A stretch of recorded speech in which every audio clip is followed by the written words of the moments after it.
श्रीरुद्राभिषेकस्तोत्र नमो भवाय शर्वाय रुद्राय वरदाय च पशूनां पतये नित्य मुग्राय च कपर्दिने महादेवाय भीमाय त्र्यम्बकाय च शान्तये ईशानाय मखघ्नाय नमोऽस्पन्धकघातिने कुमारगुरवे तुभ्यं नीलग्रीवाय वेधसे पिनाकिने हविष्याय सत्याय विभवे सदा विलोहिताय धूम्राय व्याधायानपराजिते नित्यं नीलशिखण्डाय शूलिने दिव्यचक्षुषे होत्रे पोत्रे त्रिनेत्राय व्याधाय वसुरेतसे अचिन्त्यायाम्बिका भर्त्रे सर्वदेवस्तुताय च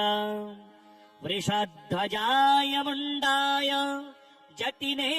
ब्रह्मचारिणे तप्यमानाय सलिले ब्रह्मण्यायाजिताय च विश्वात्मने विश्वसृजे विश्वमावृत्य तिष्ठते नमो नमस्ते सेव्याय भूतानां प्रभवे सदा ब्रह्मवक्त्राय सर्वाय शङ्कराय शिवाय च नमोऽस्तु वाचस्पतये प्रजानां पतये नमः अभिगम्याय काम्याय स्तुत्यायार्याय सर्वदा नमोऽस्तु देवदेवाय महाभूतधराय च नमो विश्वस्य पतये पत्नीनां पतये नमः नमो विश्वस्य पतये महतां पतये नमः नमः सहस्रशिरसे सहस्रभुजमृत्यवे सहस्रनेत्रपादाय नमो सङ्ख्योऽयकर्मणि नमो हिरण्यवर्णाय हिरण्यकवचाय च भक्तानुकम्पिने नित्यं सिद्ध्यतां नो वरः प्रभो सञ्जय उवाच एवं स्तुत्वा महादेवं वासुदेवः सहार्जुनः प्रसादयामास भवं तदा ह्यस्त्रोपलब्धये श्रीशिवरक्षास्तोत्र ॐ अस्य श्रीशिवरक्षास्तोत्रमन्त्रस्य याज्ञवल्क्य ऋषिः श्रीसदाशिवो देवता अनुष्टुप् छन्दः श्रीसदाशिवप्रीत्यर्थम् शिवरक्षास्तोत्रजपे विनियोगः चरितम् देवदेवस्य महादेवस्य पावनम् अपारम् परमोदारम् चतुरवर्गस्य साधनम् गौरी विनायकोपेतम् पञ्चवक्त्रम् त्रिनेत्रकम् शिवम् ध्यात्वा दशभुजम् शिवरक्षाम् पठेन्नरः गङ्गाधरः शिरः पातु फालम् अर्धेन्दुशेखरः नयने मदनध्वंसी कर्णो सर्पविभूषण प्राणम् पातु पुरारातिः मुखम् पातु जगत्पतिः जिह्वाम् वागीश्वरः पातु कन्धराम् श्रुतिकन्धरः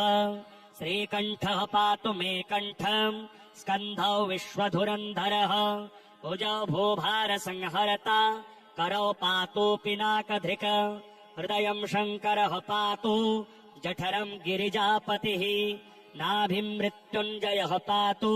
कटिव्याघ्राजिनाम्बरः सक्थिनी पातु दीनार्त शरणागतवत्सलः उरो महेश्वरः पातु जानुनी जगदीश्वरः जङ्घे पातु जगत्कर्ता गुल्फौ पातु गणाधिपः चरणौ करुणा सिन्धुः सर्वाङ्गानि सदाशिवः एताम् शिवबलोपेताम् रक्षाम् यः सुकृती पठेत् स भुक्त्वा सकलान् कामान् शिवसायुज्यमाप्नुयात् ग्रहभूतपिशाचाद्यास् त्रैलोक्ये विचरन्ति ये दूरादाशु पलायन्ति शिवनामाभिरक्षणात् अभयङ्करनामेदम् कवचम् पार्वतीपते भक्त्या बिभरति यः कण्ठे तस्य वश्यम् जगत्त्रयम् इमाम् नारायणः स्वपने शिवरक्ष्याम् यथादिशत् प्रातरुत्थाय योगीन्द्रो याज्ञवल्क्यः तथा लिखत् नमो भवाय शर्वाय रुद्राय वरदाय च पशूनाम् पतये नित्याम् मुग्राय च कपर्दिने महादेवाय भीमाय त्र्यम्बकाय च शान्तये ईशानाय मखघ्नाय नमोऽस्त्वन्धकघातिने कुमारगुरवे तुभ्यम् नीलग्रीवाय वेधसे पिनाकिने हविष्याय सत्याय विभवे सदा विलोहिताय धूम्राय व्याधायानपराजिते नित्यम् नीलशिखण्डाय शोलिने दिव्यचक्षुषे होत्रे पोत्रे त्रिनेत्राय व्याधाय वसुरेतसे अचिन्त्यायाम्बिका भर्त्रे सर्वदेवस्तुताय च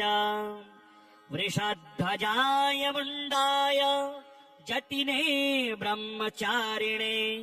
तप्यमानाय सलिले ब्रह्मण्यायाजिताय च विश्वात्मने विश्वसृजे विश्वमावृत्य तिष्ठते नमो नमस्ते सेव्याय भूतानाम् प्रभवे सदा ब्रह्मवक्त्राय सर्वाय शङ्कराय शिवाय च नमोऽस्तु वाचस्पतये प्रजानाम् पतये नमः अभिगम्याय काम्याय स्तुत्यायार्याय सर्वदा नमोऽस्तु देवदेवाय महाभूतधराय च नमो विश्वस्य पतये पत्तीनाम् पतये नमः नमो विश्वस्य पतये महताम् पतये नमः नमः सहस्रशिरसे सहस्रभुजमृत्यवे सहस्रनेत्रपादाय नमो सङ्ख्योऽयकर्मणि नमो हिरण्यवर्णाय हिरण्यकवचाय च भक्तानुकम्पिने नित्यम् सिद्ध्यताम् नो वरः प्रभो सञ्जय उवाच एवम् स्तुत्वा महादेवम् वासुदेवः सहार्जुनः प्रसादयामास भवम् तदा ह्यस्त्रोपलब्धये श्रीशिवरक्षास्तोत्र ॐ अस्य श्रीशिवरक्षास्तोत्रमन्त्रस्य याज्ञवल्क्य ऋषिः श्रीसदाशिवो देवता अनुष्टुप् छन्दः श्रीसदाशिवप्रीत्यर्थम् शिवरक्षास्तोत्रजपे विनियोगः चरितम् देवदेवस्य महादेवस्य पावनम् अपारम् परमोदारम्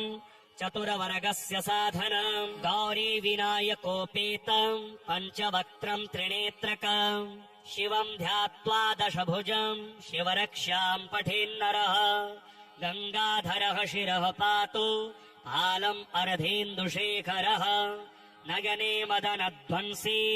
कर्णो सर्पविभूषण घ्राणम् पातु पुरारातिः मुखम् पातु जगत्पतिः जिह्वाम् वागीश्वरः पातु कन्धराम् श्रुतिकन्धरः श्रीकण्ठः पातु मे कण्ठम् स्कन्धौ विश्वधुरन्धरः भुजौ भूभारसंहर्ता करौ पातु पिनाकधृक् हृदयम् शङ्करः पातु जठरम् गिरिजापतिः नाभिम् मृत्युञ्जयः पातु कटिव्याघ्राजिनाम्बरः सक्थिनी पातु दीनार्त शरणागतवत्सलः पुरो महेश्वरः पातु जानुनी जगदीश्वरः जङ्घे पातु जगत्कर्ता गुल्फौ पातु गणाधिपः चरणौ करुणा सिन्धुः सर्वाङ्गानि सदाशिवः एताम् शिवबलोपेताम् रक्ष्याम् यः सुकृते पठेत् स भुक्त्वा सकलान् कामान् शिवसायुज्यमाप्नुयात् गृहभूतपिशाचाद्यास्त्रैलोक्ये विचरन्ति ये दूरादाशु पलायन्ते शिवनामाभिरक्षणात् अभयङ्करनामेदम् कवचम् पार्वतीपतेः भक्त्या बिभरति यः कण्ठे तस्य वश्यम् जगत्त्रयम् इमाम् नारायणः स्वपने शिवरक्ष्याम् यथादिशत् प्रातरुत्थाय योगीन्द्रो याज्ञवल्क्यः तथा लिखत् नमो भवाय शर्वाय रुद्राय वरदाय च पशूनाम् पतये नित्याम् मुग्राय च कपर्दिने महादेवाय भीमाय त्र्यम्बकाय च शान्तये ईशानाय मखघ्नाय नमो स्पन्धकघातिने कुमारगुरवे तुभ्यम् नीलग्रीवाय वेधसे पिनाकिने हविष्याय सत्याय विभवे सदा विलोहिताय धूम्राय व्याधायानपराजिते नित्यम् नीलशिखण्डाय शोलिने दिव्यचक्षुषे होत्रे पोत्रे त्रिनेत्राय व्याधाय वसुरेतसे अचिन्त्यायाम्बिका भर्त्रे सर्वदेवस्तुताय च वृषध्वजाय मुण्डाय जटिने ब्रह्मचारिणे तप्यमानाय सलिले ब्रह्मण्यायाजिताय च विश्वात्मने विश्वसृजे विश्वमावृत्य तिष्ठते नमो नमस्ते सेव्याय भूतानाम् प्रभवे सदा ब्रह्मवक्त्राय सर्वाय शङ्कराय शिवाय च नमोऽस्तु वाचस्पतये प्रजानाम् पतये नमः अभिगम्याय काम्याय स्तुत्यायार्याय सर्वदा नमोऽस्तु देवदेवाय महाभूतधराय च नमो विश्वस्य पतये पत्तेनाम् पतये नमः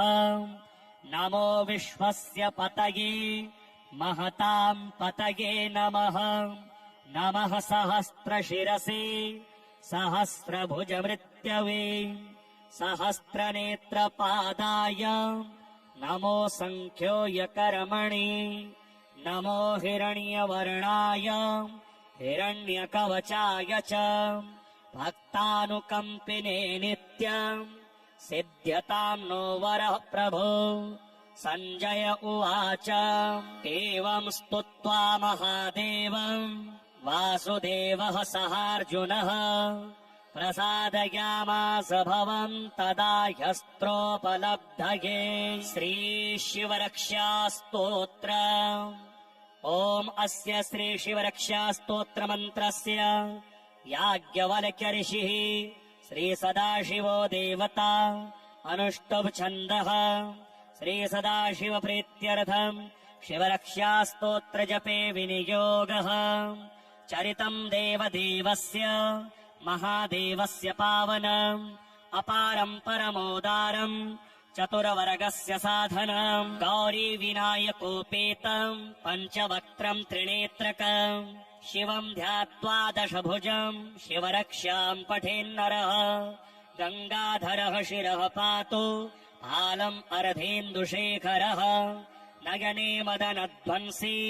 कर्णो सर्पविभूषण घ्राणम् पातु पुरारातिः मुखम् पातु जगत्पतिः जिह्वाम् वागीश्वरः पातु कन्धराम् शितिकन्धरः श्रीकण्ठः पातु मे कण्ठम् स्कन्धौ विश्वधुरन्धरः भुजौ भूभारसंहर्ता करौ पातु पिनाकधृक् हृदयम् शङ्करः पातु जठरम् गिरिजापतिः नाभिम् मृत्युञ्जयः पातु कटिव्याघ्राजिनाम्बरः सक्थिनी पातु दीनार्त शरणागतवत्सलः पुरो महेश्वरः पातु जानुनी जगदीश्वरः जङ्घे पातु जगत्कर्ता गुलफौ पातु गणाधिपः चरणौ करुणा सिन्धुः सर्वाङ्गानि सदाशिवः एताम् शिवबलोपेताम् रक्षाम् यः सुकृते पठेत् स भुक्त्वा सकलान् कामान् शिवसायुज्यमाप्नुयात् ग्रहभूतपिशाचाद्यास्त्रैलोक्ये विचरन्ति ये दूरादाशु पलायन्ति शिवनामाभिरक्षणात् अभयङ्करनामेदम् कवचम् पार्वतीपतेः भक्त्या बिभरति यः कण्ठे तस्य वश्यम् जगत्त्रयम् इमाम् नारायणः स्वपने शिवरक्ष्याम् यथादिशत् प्रातरुत्थाय योगीन्द्रो याज्ञवल्क्यः तथा लिखत् नमो भवाय शर्वाय रुद्राय वरदाय च पशूनाम् पतये नित्यम् मुग्राय च कपर्दिने महादेवाय भीमाय त्र्यम्बकाय च शान्तये ईशानाय मखघ्नाय नमो स्पन्धकघातिने कुमारगुरवे तुभ्यम् नीलग्रीवाय वेधसे पिनाकिने हविष्याय सत्याय विभवे सदा विलोहिताय धूम्राय व्याधायानपराजिते नित्यम् नीलशिखण्डाय शूलिने दिव्यचक्षुषे पौत्रे पौत्रे त्रिनेत्राय व्याधाय वसुरेतसे अचिन्त्यायाम्बिका भर्त्रे सर्वदेवस्तुताय च वृषध्वजाय मुण्डाय जटिने ब्रह्मचारिणे तप्यमानाय सलिले ब्रह्मण्यायाजिताय च विश्वात्मने विश्वसृजे विश्वमावृत्य तिष्ठते नमो नमस्ते सेव्याय भूतानाम् प्रभवे सदा ब्रह्मवक्त्राय सर्वाय शङ्कराय शिवाय च नमोऽस्तु वाचस्पतये प्रजानाम् पतये नमः अभिगम्याय काम्याय स्तुत्यायार्याय सर्वदा नमोऽस्तु देवदेवाय महाभूतधराय च